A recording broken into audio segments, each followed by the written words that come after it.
Hi and welcome back. Today we're going to be changing out the oil on a 2012 Mercedes-Benz C250. This is a rather simple process. If you had a teenage son who's pretty diligent in working with cars, working with his hands, he could definitely do this while you do whatever you need to do inside the house. What it consists of is, of course, you've got to remove the oil from the vehicle. It's a little bit more intense than just going up under the car, unscrewing a bolt, and of course the oil leaking out. Here we're going to extract the oil, and I'll introduce everything I'll be using to do so. We're going to extract the oil from the vehicle, and in doing so, we'll remove the filter. We'll replace a couple of rings on the filter as well, and we'll be replacing the oil. So I've got everything laid out here at the front end of the car. First, we're going to be using a topsider. Of course, topsider will allow you to extract the oil from the vehicle from the topside rather than going underneath. I'll show you exactly how to do that. Of course, putting it together, that's on you once you buy it. Comes with instructions. We're going to be using Mobil 1. And the simple thing with the Mobil 1 motor oil, the quickest thing you can do is just go get motor oil. That's going to be a European car formula. That's basically all of your European cars. So that's exactly what I'm using there. When I roll over from a tool standpoint, I did forget my socket wrench, but this is what I'm going to be using here. This is a 27. Of course, I got this from one of the places, but yeah, this is a 27. This particular one is a Pittsburgh. On the flip side of that, I've got additional lighting up under the hood area. This is my filter or cone, as you can see. Show you exactly how to put that on. The 3 rings that I'm going to be replacing on the filter, which primarily will go on the inside of the oil housing or filter housing itself. You just want a little bit of a flat head here, small one, to get the rings, these rings off of the filter housing, and you may be able to use this as well. Now, if you're wondering about the filter that I'm going to be using, this is the one you want right here. So if you go to the Mercedes-Benz store, as you can see, for my European vehicles, I do like to get the parts from the store itself, but you're going to ask for A271-180-0509. So that's the part you're going to be using, or the filter you want to use for the vehicle. Here's a snapshot there again of all the tools and everything I'm going to be using. The only thing that's missing is a socket wrench. I'll introduce that to you later. Once you have everything you need, you're going to walk right up to your vehicle. And of course, with Mercedes, it is the symbol there. Go right off to the side, a couple inches, and then you're just going to pull up. That's your lever. Now, once you have that, a unique thing about Mercedes is you can push all the way up. So therefore, the hood can go completely vertical. That allows you to be able to get into this battery compartment here to change the battery. Here's a Q-tip. Look, I was cleaning something very detailed a little bit earlier, but I'm going to roll around. Now, what I've already done, I took a peek up under here before. So I've removed the rubber, which this is just a surrounding. This goes around the compartment area, helps to keep the heat into one particular area of the engine compartment here. The cover, this is just a hard cover that you can see there. That's on top of the engine. This helps to protect a number of different things, but we're going to go ahead and simply remove it. All it does is simply unsnaps, as you can see here. And the reason why it just unsnaps is you have 4 pegs, as you can see, and they fit right into the holes there. So, but that's another story. So we're going to go ahead and remove that. Once that is removed, that primarily exposes everything. Realistically, you can leave that on if you want. You don't have to remove it.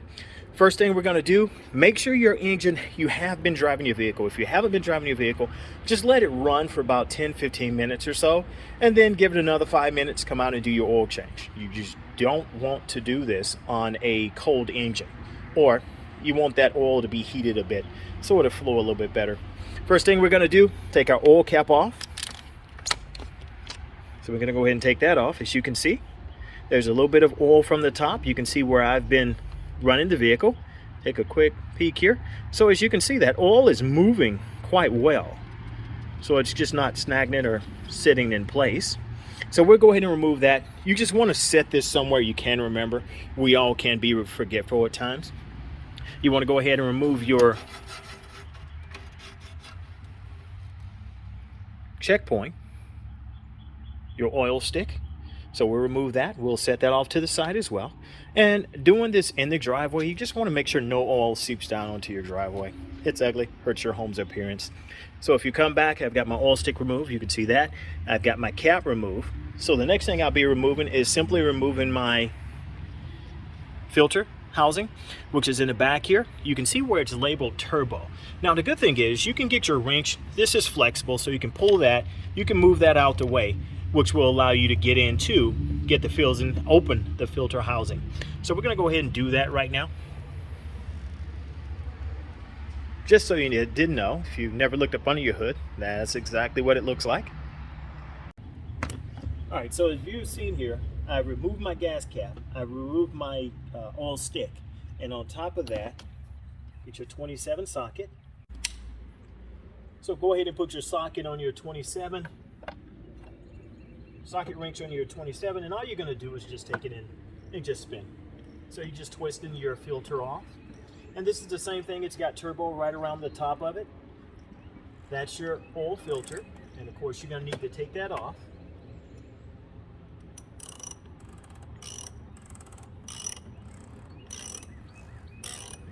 Counterclockwise. And you can see where I'm working from here in the engine.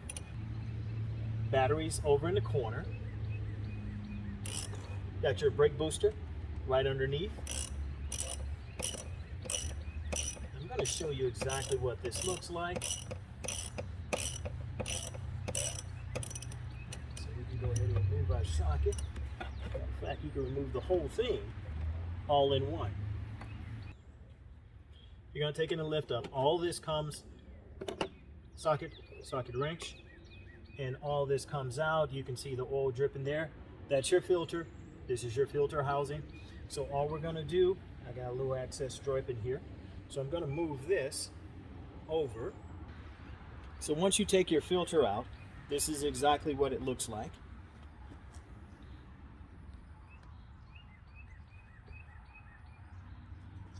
Top part here. This pulls out and off. As you can see, this is your oil filter. Of course, you can go ahead and dispose of this. What we'll do is put it in the new box of the new filter so you don't get oil everywhere as such. So if you have any dirt or anything on it, there again, just take it and clean it up. It's as easy as that. And the rubbers, bands that I showed you earlier, here's one of them here. This just popped off. It goes right on the tip. You are going to have another one here, and you have another one here as well. So we're going to replace all three of those. This one came off very easy, so you don't have to worry about getting your small screwdriver to get that, but we will need it on this one. So as of right now, on all three of my openings, I do have my filter housing out, which is here. Just going to bring all this to the top. Don't need additional lighting, so I'll go ahead and do away with that. But there's my filter. So what I'm going to do here is the top rubber that I actually showed you earlier is already gone. So that's already off, so we don't have to worry about that. On the second one down, you just get your wrench here. Just kind of dig in a little bit, and this comes right out. You want to go ahead and take that off because there again you are going to be replacing it. So we'll go ahead and remove that as such, and the one here as well. We'll go ahead and remove the top one as well. So I have two removed. Remember, the third one came off automatically when I took the filter out. Filter housing here. So what I'm going to do is go ahead and replace this. You can go ahead and knock this out. Otherwise, you just got to do it once you're done draining the oil or extracting the oil from the engine. So we'll take it here. That's oil ring number 1. And then you've got 2 and 3. Now remember, 1 is a little bit bigger than the other one. The smaller one's going to go on the very tip. So this will look as such. Once you have it here, your cone, either way you put it, doesn't particularly matter there one way or the other. As you can see, it has nothing on it whatsoever saying this way or that way. Just take it and push it on. Once you have it pushed on, then you want to come back here, your larger O-ring, you just want to bring all the way down. Your smaller O-ring, you want to put right over the top. That keeps your filter tucked in. So we'll go ahead and put that on.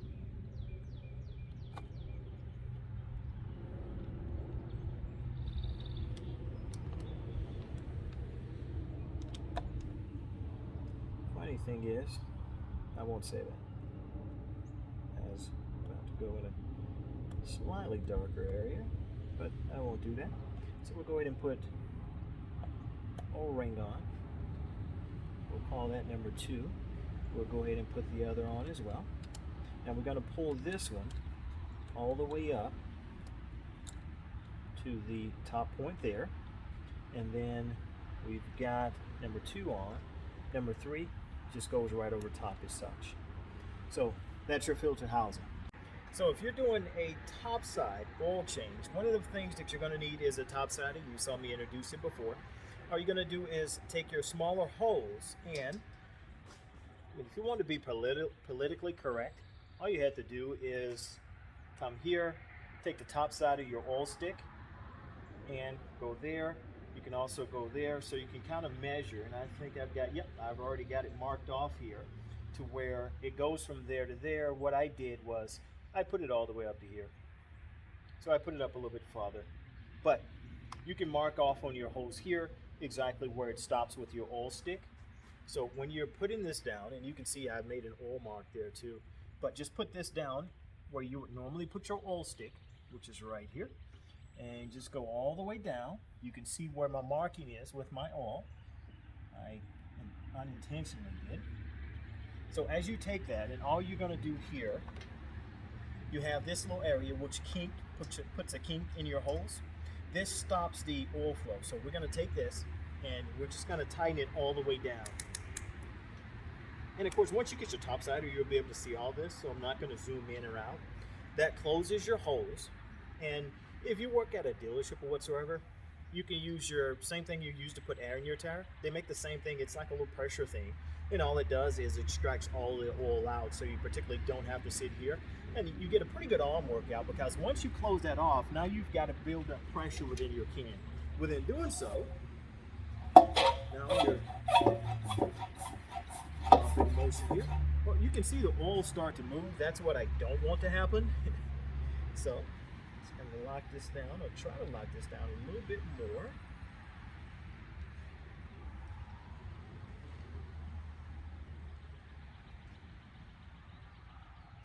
All right, so it looked like we've got a little seepage, but I'll go ahead. And particularly what you want to do here, it doesn't matter how many pumps you do. All you're doing is building up pressure within your can. When you get to a certain number and you get a certain amount of pressure built up or whatsoever there, what will happen is it gets very tough to pull. So that gives you a sense of when it's time to stop, and all you got to do is open your clasp now, and you can see the oil flow. So your oil is flowing there. This is starting to sip a little bit, so I'm going to take it and push down a little bit more. And you can push down until it hits the bottom of your pan. And as soon as you feel that it's hit there, and trust me, you will be able to feel it. As soon as you feel that it's hit, just stop there.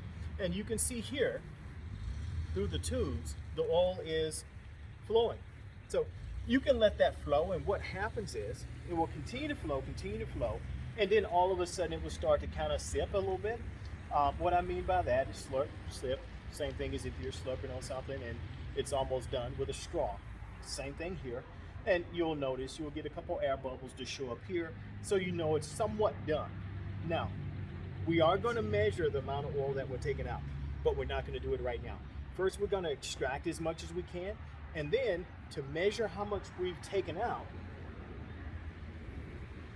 we're going to use the same container that has the oil in it that we're going to be putting in. So once you pour this in, then once that's full and you're pouring this in, you can now take the oil out of your topsider and put it back into your Mobile One container here, and you can measure how much you're taking out, as well as you can measure how much you're putting in by the same container. So once we're done, we've pumped, I've extracted as much oil as I think I can extract out of the engine here. If you feel this, as compared to this, this of course is much heavier. So I've got my oil extracted out. Last time I did this, of course, I think Mercedes-Benz, the booklet, if I read correctly, was 5 quarts, 5 1/8 quarts. I swear I pumped out like 6 quarts. So don't know what that's all about, but just put back in as much as you took out. So in other words, when I empty this first container into the car completely, it definitely takes more than 5 quarts. So I'm going to empty the first container 5 quarts into the car. Once I do that, then I'm going to take the oil in the topsider and pour into the Mobil 1 container here, which will then tell me how much oil I took out and how much oil I put back in. If you have oil left over in your topsider, that simply means you got to crack the other container, Mobil 1 oil open. You've got a little bit more filling to do. So once we're done there, we can go ahead and get rid of this. And of course, be careful. You don't want to get oil everywhere. So we'll just make sure the whole hose is right side up. We'll take it somewhere and we'll get it to where it can properly drain into the container. So now all we want to do is, of course, just put everything here back together. And what I mean by that, you've got your cone already in your filter housing. We want to go ahead and put this back in. There again, we've got the oil drain. I can go in, and this is pretty much hand tight. Once you get this in, you can then take it and just screw in additionally. You can tighten this all by hand. You don't have to even use your socket wrench, but just to make sure, just going to put it on there. A little bit of assurance.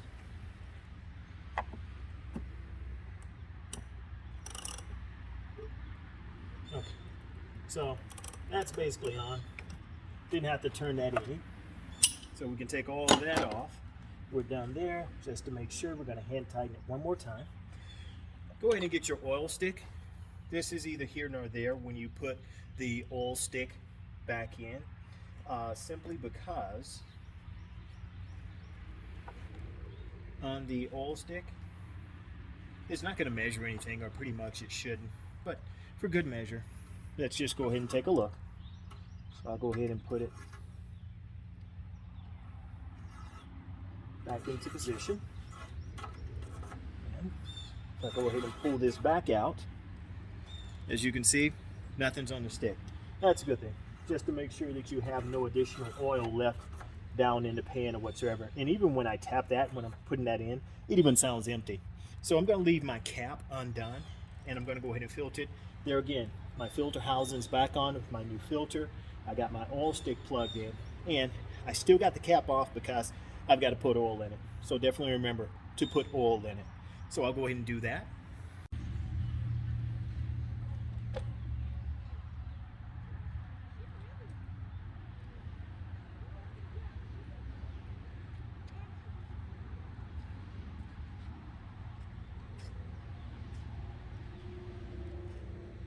This is a full 5 quarts, so we're definitely going to dump the whole full 5 quarts in here. I just put my filter in primarily to get started. Of course, that can be a rather slower vent. So if you remove that, and now if you pour a bit in, steady hand here, and you can just continue to pour all of it in. I like to get all of it out, so typically I'll let it sit on top of the container here for a while to get any extra out that I can. Definitely takes more than 5 quarts, so you can go ahead and empty the whole 5 quarts into the vehicle.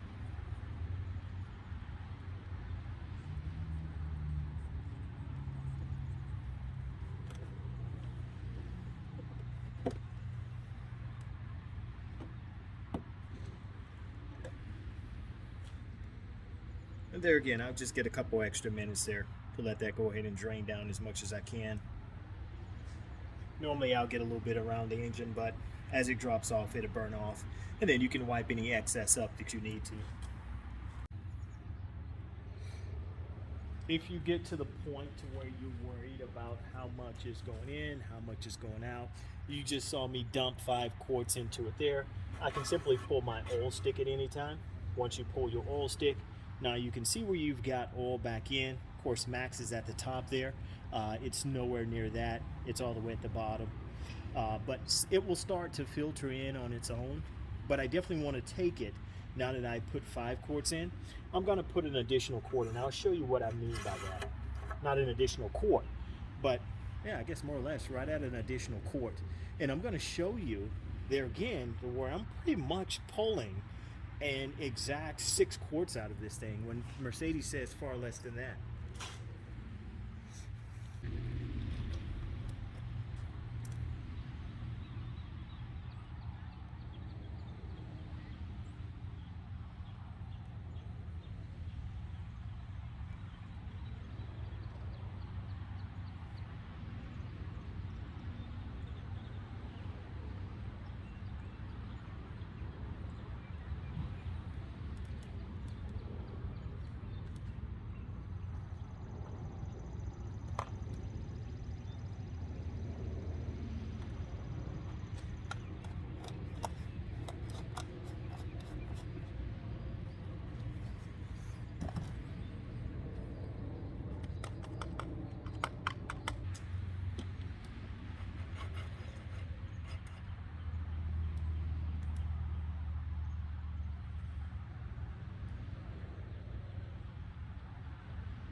All right, so in measuring here, I kind of forgot about you for a second there. In measuring here, I see where it's getting up near max, or it's at the max point, so I want to stop right there. I don't like going any further than that, so I'm going to try one more time. I've already closed up my oil container. There again, just make sure your filter's back on, your milk filter's back tight. And I'm going to pull my oil stick one more time. If I pull, yeah, it's darn near there. So I'm going to take it and leave it for a little bit more drainage from the oil that I just put in to settle in the bottom of the pan, which takes it back to max. And also, we took the filter out. Keep in mind your filter will have a little bit of oil left in it when you do take it from the vehicle. So taking into account that as well. So I'm going to leave it as it is because it's already showing near max. And I'm going to go ahead and remove everything, close up everything. I am completely done here. And I'm going to show you up under the car as well. So no oil seeped out. I cleaned up around the oil entrance there. I grabbed my oil cap and I go ahead and plug that back on. So there again, stick back in, filter back in, oil cap back on. And the last thing I have to do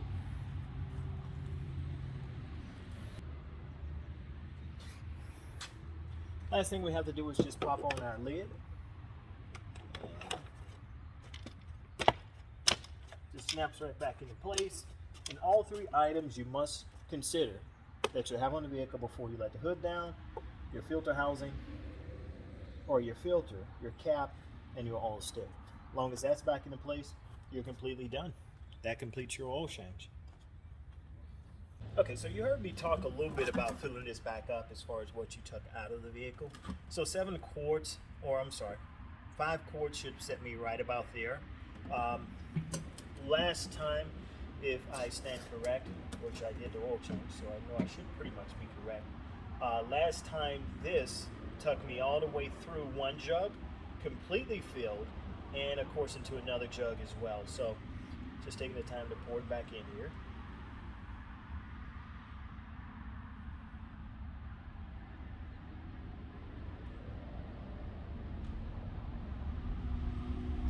And this is a good way too, because how do you dispose of your used oil? Easy. Put it back in the container and take it to your nearest dealership where you bought the car from and ask them, can they dispose of the oil for you?